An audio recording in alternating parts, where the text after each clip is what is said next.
I've started with the bus wires as well now. I'm going for a slightly different approach. With the last one, I had everything, every single dropper connected to the bus wire using those splice connectors, and it just ended up such a great big mess. There's one just there, two just there, you can see. So what I'm doing here is I'm using these junction blocks, so wherever, probably on each of these joists it's going to turn out, because there's going to be so many droppers, but wherever they're needed anyway, just pull two droppers, one black, one red, from the bus wires, drop them into the top of this, and then pull, see there, pull the dropper wires, or connect the dropper wires into each of those. It's got a little connector at the bottom as well, so I might even chain them, see how far I can get, at least across a couple of joists, just to save all of the splicing that I was doing into these wires in the last layout. Can't do them any good.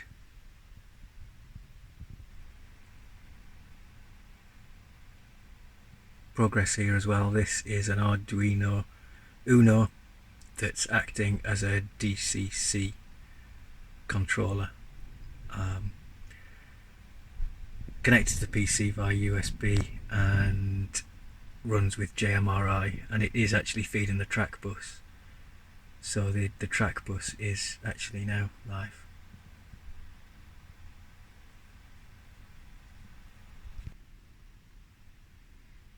In between playing with the electrics, I am getting track down on this this incline loop. There's not much point in me filming it because I'm not doing it any differently to how anybody else does it. I'm soldering droppers to the underneath of the track, and I'm gonna have droppers coming from almost every piece of track, but I'm not necessarily going to connect them all up. But there's a contingency. If I get a failure on a piece of track, I get a bad connection, whatever, at least I've got another set of droppers hanging down on the next piece of track that I can connect. I've run a coach down a couple of times. It seems to be doing what it should do. It carries on not particularly quickly down the hills, and then it comes to a standstill on the corners, and then yeah, does as it should for the rest of the loop.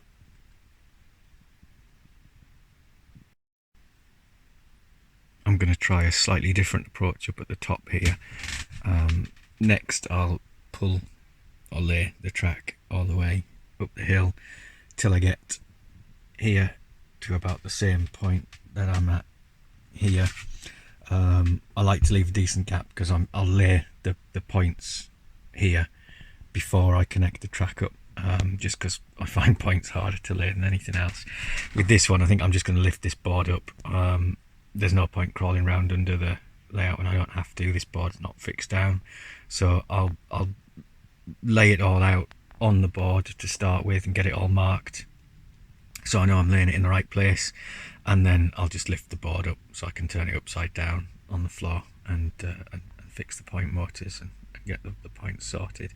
If I can leave a gap on that end that's about the same as that end, that should be reasonably easy then once it's all in, just to cut a piece of flexi track.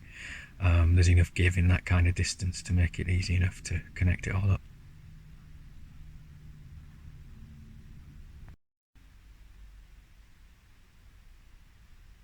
I'm wiring the set of points up for the top of the incline in a slightly lazier way, I guess. I'm just I've got the board loose and I'm setting up all the track on it kind of right in front of the other one so I don't go wrong. Then I'll just lift it up, place it where it's supposed to be, make sure everything's positioned correctly, fasten it down to an extent, at least by getting the droppers through so it's not going to move much, and then yeah, drill through for the point motors, turn the board upside down and get them fitted the easy way.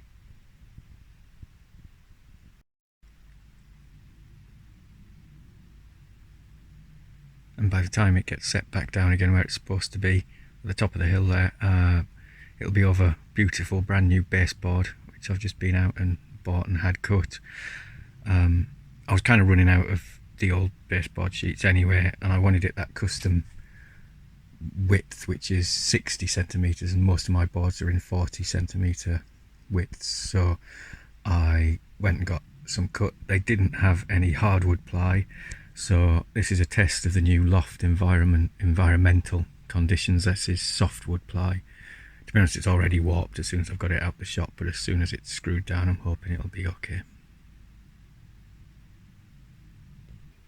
This is my incredibly bendy B&Q soft plywood.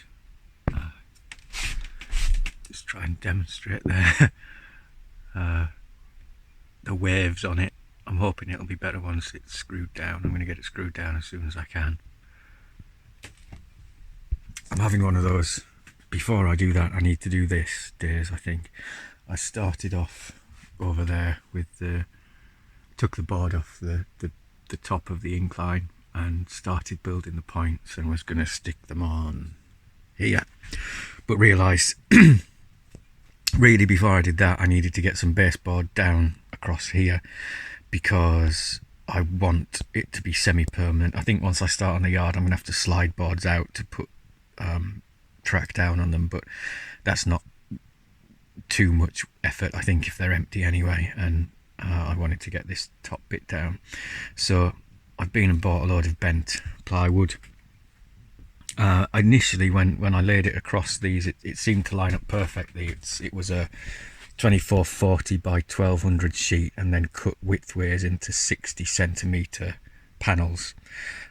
So they are 12-20 millimeters long, and they kind of lined up perfectly from truss to truss, from that one to that one, which initially I thought, oh brilliant, I don't need to saw it, but of course they sit edge to edge on both of them, which means the next one I had nothing to fasten to. So I've cut these little 1.5 to 2 centimetre strips off the edge of them, and I'm going to chop these up and use them as that's a bit tall obviously, but supports for the edge of that board, because when it goes in, swing the camera one more time, here it's going to be coming over the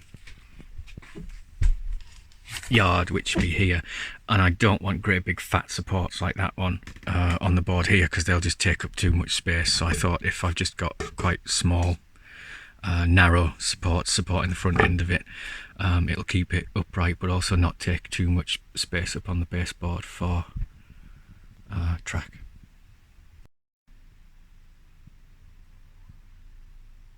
But then I realised if I was going to be fastening baseboard down over the other side, I really needed to get cables pulled, because the cables were actually, all of the bus wires were only pulled to this end of the layout. They didn't actually stretch over to this side. So I've pulled some across this will be the end, so I've pulled them across here and down to there, which as far as they go, because I could only buy 10-metre runs of wire, and I email and inquire and phone as I could. Nobody answered and nobody would quote me 15 metres, so I'm going to terminate the initial 2 wires against one of these pillars with a little distribution block, and then pull a new wire out the bottom of the distribution block and take it off down to the end. So I want to get that done before these baseboards are fastened down, so that it's easier to get at the beams across here to drill through them and get the wire through. But then again, that takes me, before I do that I need to do this, before I need to do that. It's not just bus wire I need to pull through here. Looking ahead to having a network of Arduinos, I need a 5-volt bus wire for all the Arduinos and RS485 adapters, because they all need a common ground. So the RS485 to USB adapter that I've got has 5-volt and ground output as well as the data, so I'm going to use that as the start of the 5-volt power bus, and drag those wires out. But then I also need the A and B wires coming out of that RS485 to be a data bus for the Arduino, so that'll come through as well. So there'll be 3 sets of 2 wires coming through all of the supports by the time I get the baseboards down.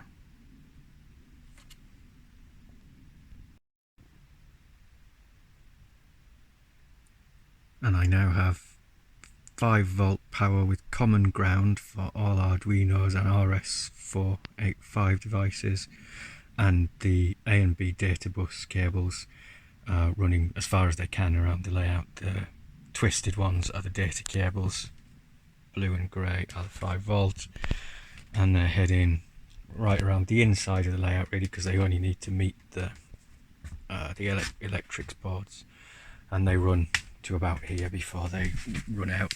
So there'll be a board down here, and then I guess I'll have to put another one of those distribution boards in so that I can extend them down there to the end of the layout. And there they are, connected straight into the RS485 to USB plug that's then plugged into the computer.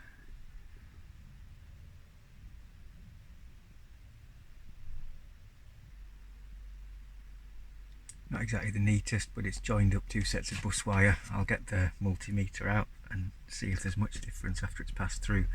It's the same gauge cable, and then that cable heads right off to the end of the layout. So now finally I can get this bent plywood screwed down and hopefully straightened out, and then back to the original job, which was get the points ready to go up there.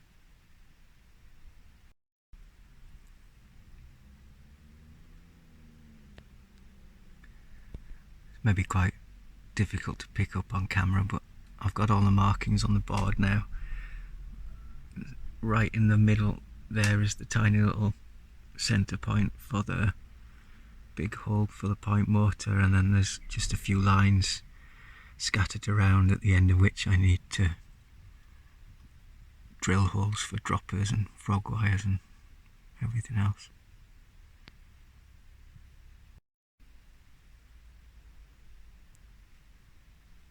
And here it is in its strange, supported by all of its dropper wires state. I've got all the cables in, and I'm pretty happy with where they're going. So now it's a case of very gently lowering it down to the baseboard, because I'm so scared of those frog cables, those delicate little frog wires. I've had so many drop off, snap off, fall off, and it causes a bit of problem when they come off, because you end up with an ugly frog cable soldered to the V of the rail. So I'm just going to very carefully now pull and push at the same time, and hopefully get the thing flat to the baseboard.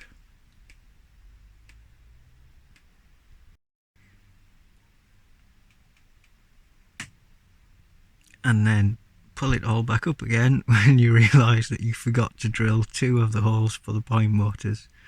I'm kind of a bit annoyed with myself, but also slightly relieved that I realise now and not later.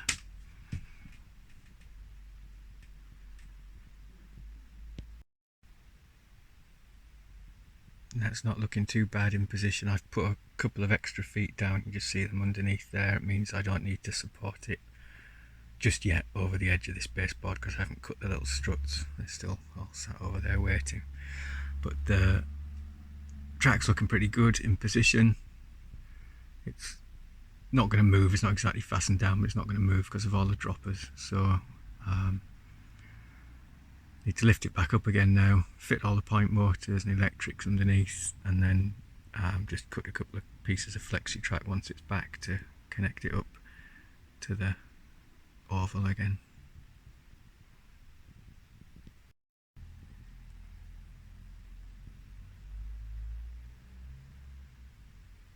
I've now put another 4 point motors together to go under this board. I have now decided to abandon the using a micro switch for frog polarity.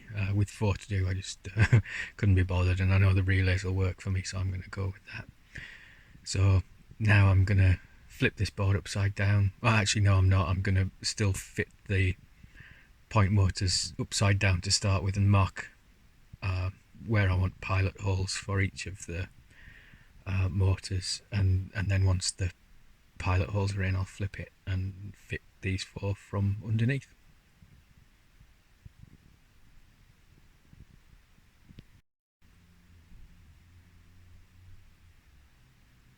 And 4 point motors hopefully fitted, pilot holes for the legs screwed, and I've screwed a couple of little chock blocks to the frog wires because it's quite difficult to do under the baseboard.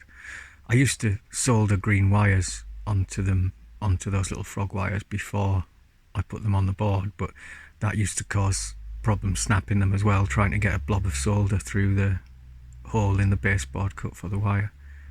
I'm hoping this way will be better.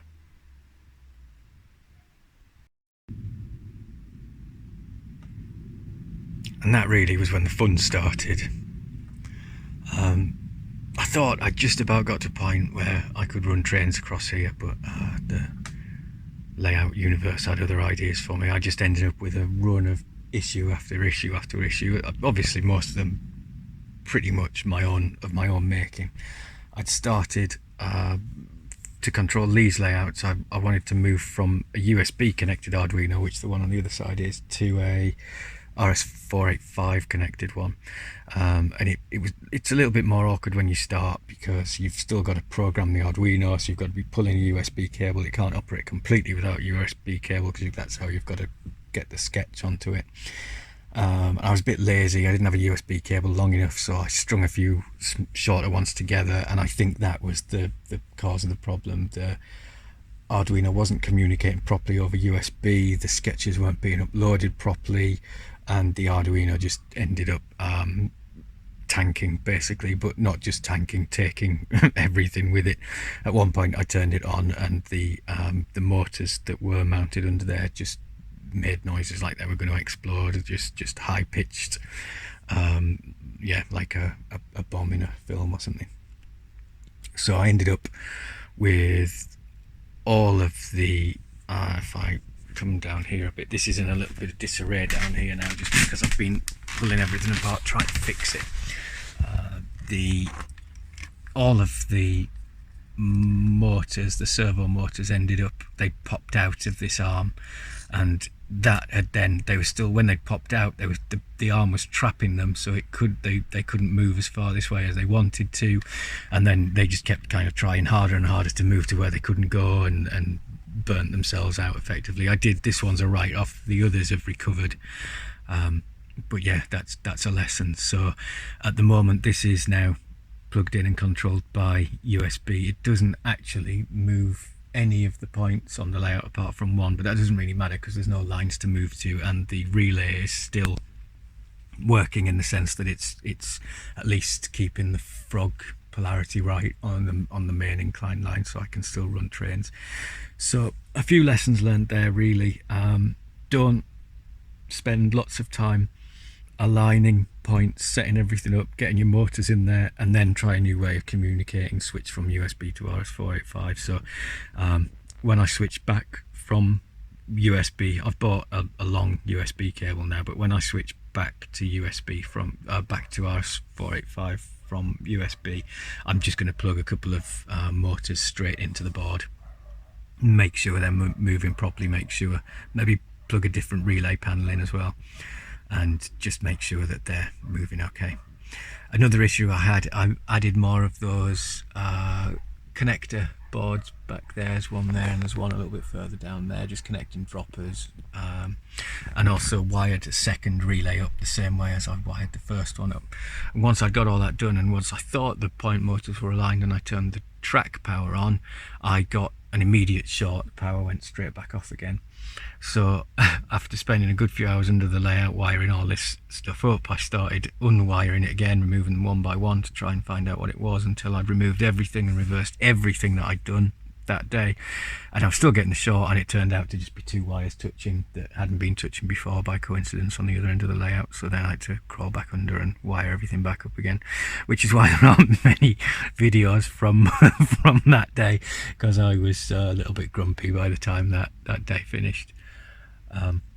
But in the end, I am making progress. This bit just needs tidying up now, and I will be happy once I'm onto the RS485 network and I get rid of these USB cables.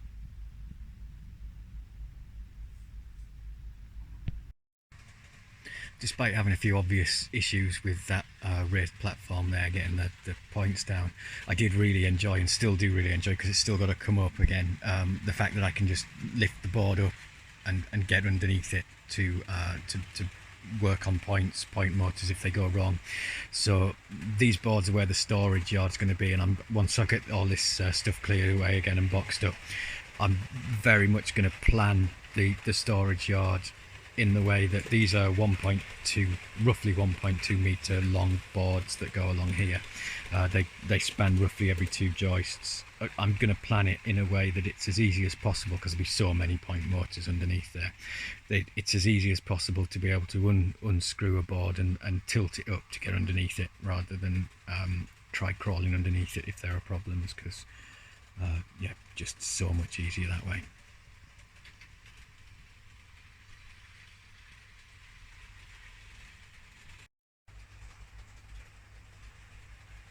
As I've unpacked all the old trains that I had on the old layout and started testing them on this incline, it's really reminded me of how unreliable and high maintenance all of those old 70s and 80s Hornby and Lima locos were. I'd upgraded them all to DCC, and I'd put CD motors in them, and I'd even tried adding pickups on a few, but they're, apart from being unreliable and constantly needing tweaking and fixing, they're also incredibly loud.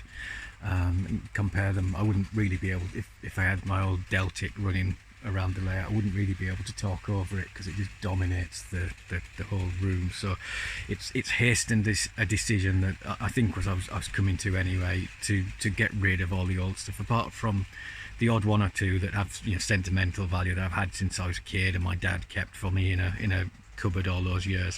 Everything that I've bought since I bought for the old layout and modernised, I'm just going to flog. So everything from the Lego, well, everything that's in this shop really is my eBay pile now. And so one by one, there's 2 APTs in there. There's actually there's a fairly modern Flying Scotsman, but I just don't really run Steam, so there's not much point in having that.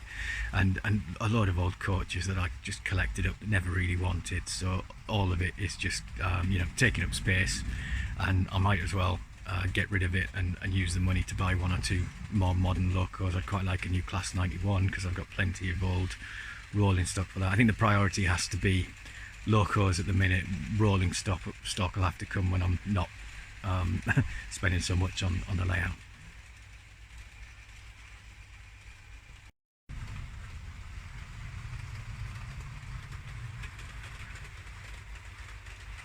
I've had a couple of cameras up on the wall, old Raspberry Pi ones, really since I started in the loft, and I kind of forgot about them, but they've been doing some image capture. So they have, although I didn't film much of me laying this track and doing the various other bits, they have been capturing still images of it. So I'll put a few together in time-lapse videos and add them to the end of this video. But for now, I've bought myself a chair, so I'm going to sit and for the first time in a long time enjoy the sound of trains circling around me, and then get back on with the RS485, get that all connected and working up, and then really it's funny, as soon as I get trains running on the incline, I want storage. I want to be able to run different trains, but I don't fancy boxing them all up to swap them and taking them off the track. So yeah, as soon as the other side is sorted, I'm on to, I think, getting the rest of this side sorted, so at least there's more line on the ground level that I can shove a few trains on and use for storage, so I can keep a few on the layout at the same time.